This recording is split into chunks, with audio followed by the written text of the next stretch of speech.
Check Republic tourist visa आप बहुत ही easy steps में अप्लाई करके ले सकते हो और वो भी बिल्कुल नॉमिनल कॉस्टिंग में। चेक रिपब्लिक के बहुत सारे वीजाज हम अप्रूव करवा चुके हैं, कम्युनिटी सेक्शन में जाके आप चेक कर सकते हैं। चेक रिपब्लिक के वीजा में बहुत ही बेसिक रिक्वायरमेंट होती है जो कि कोई भी इजीली पूरी कर सकता है। रिक्वायरमेंट के बारे में हम आगे वीडियो में डिस्कस करेंगे। चेक रिपब्लिक शेनेगन वीजा जो कि वैलिड रहेगा 29 शेनेगन कंट्रीज में। आप एक वीजा पे 29 की 29 कंट्रीज में तो ट्रेवल कर ही सकते हैं, बाकी इसके अलावा वीजा ऑन अराइवल वाली कंट्रीज और बढ़ जाती हैं 23 आपके पासपोर्ट पे। टर्की आपको वीजा ऑन अराइवल देगा, वैसे टर्की का वीजा लेना बहुत मुश्किल है। बिल्कुल इसी तरह बहुत सारी कंट्रीज है जो कि आपको वीजा ऑन अराइवल देती हैं अगर आपके पास वैलिड शेनेगन वीजा है। बस एक बात का ध्यान रखना कि आपकी आइटनरी में नंबर ऑफ डेज उसी कंट्री के ज्यादा होने चाहिए जिस कंट्री का वीजा आप अप्लाई कर रहे हो।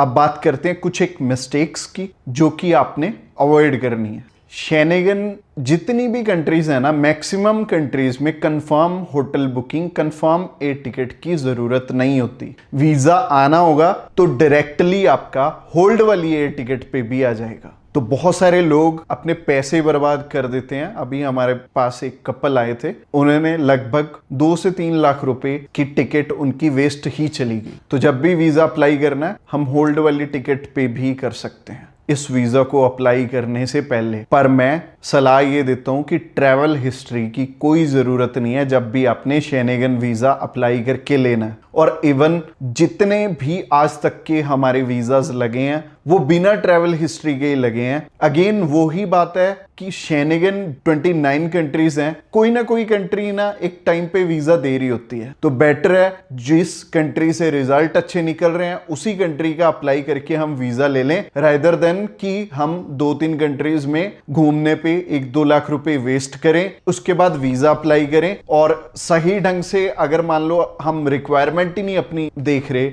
और पूरी कर रहे तो वैसे भी एम्बेसी ने आपका रिफ्यूज करना, चाहे आप ट्रैवल हो चाहे नहीं हो। और एम्बेसी में आपको भी पता है सिर्फ और सिर्फ हमारे डॉक्यूमेंट्स ही जाना है, हमने तो वीएफएस सेंटर से वापस अपने घर पे लौट आना है। तो इस वीजा में आपकी सबसे पहली रिक्वायरमेंट है आपका पासपोर्ट, और पासपोर्ट में वैलिडिटी होनी चाहिए एटलीस्ट 6 मंथ की before applying for your visa. Passport size photograph चाहिए होंगी 35 बाय 45 की। वैलिड प्रूफ चाहिए होगा आपकी ऑक्यूपेशन का, अगर आप जॉब करते हैं तो एनओसी और सैलरी स्लिप्स, और अगर आप बिजनेस करते हैं तो बिजनेस रजिस्ट्रेशन की जरूरत होगी। और MSME, shop act, Gumasta, partnership firm या फिर प्राइवेट लिमिटेड कंपनी है आपकी, तो इनमें से कोई भी रजिस्ट्रेशन चलेगी और अच्छा रहेगा अगर आपके पास करंट अकाउंट भी हो तो। अगर नहीं है तो भी आपका वीजा आ सकता है, पर स्ट्रेटेजी चेंज करनी पड़ेगी थोड़ी। बाकी आपके नंबर ऑफ डेज के अकॉर्डिंग हमें अपना बैंक बैलेंस भी समझना पड़ेगा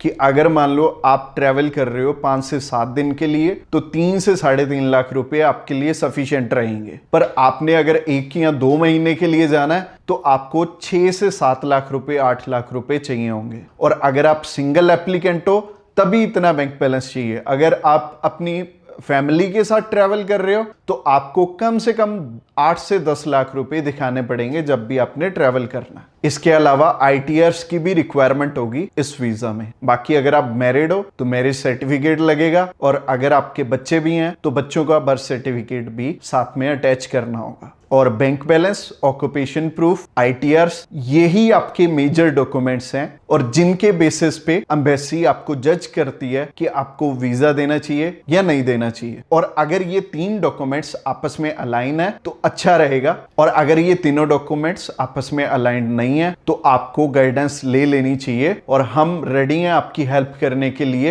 एम्बेसी की कुछ एक और रिक्वायरमेंट्स भी होती हैं, जैसे कि visa application form, cover letter, itinerary. जिस हिसाब से आपकी आइटनरी होगी उसी अकॉर्डिंग आपको एयर टिकट, ट्रैवल इंश्योरेंस और होटल बुकिंग भी दिखानी पड़ेगी। और ये सारी चीजों में हम आपकी हेल्प कर सकते हैं। हमारी कॉस्टिंग बहुत ही नॉमिनल है, और अगर आप अपनी एप्लीकेशन खुद करोगे तो उससे भी कम कॉस्टिंग आपको हमारे थ्रू अप्लाई करने की पड़ेगी। जब बात वीजा की है तो आपको गलती नहीं करनी चाहिए, किसी ट्रैवल एक्सपर्ट की हेल्प जरूर ले लेनी चाहिए। हमारी कॉस्टिंग जानना चाहते हो तो अभी हमें कॉल करके जान सकते हो। इस वीडियो को रात को देख रहे हो तो मोर पे क्लिक करके आप डिस्क्रिप्शन बॉक्स में हमारा व्हाट्सएप का लिंक है, उस लिंक पे क्लिक करते ही आप हमें मैसेज सेंड कर पाएंगे और हमारी टीम ऑफ एक्सपर्ट्स जल्दी से जल्दी आपको कांटेक्ट बैक करेगी। टीम के हर एक पर्सन को मैंने पर्सनली ट्रेंड किया और सारे ही टीम लीडर पिछले 5 साल से ग्रैब माई वीजा के साथ हजारों ही लोगों की हेल्प कर चुके हैं और सक्सेसफुली बहुत सारे वीजाज इनकी गाइडेंस के थ्रू लोगों ने लिए हैं। और ये छोटी सी वीडियो में मैं सारे प्रोफेशन कवर नहीं कर पाऊंगा। आप हमें कॉल करोगे तो आपको गाइडेंस मिल जाएगी। तो अगर आप अनएम्प्लॉयड भी हो तो भी आप अपना वीजा ले सकते हो। For more details call us right now. Next video में मैं आपको प्रोसेस और कॉस्टिंग के बारे में बताने वाला हूं, तो उस वीडियो पे क्लिक करके आप उस वीडियो को भी जरूर से चेकआउट करना।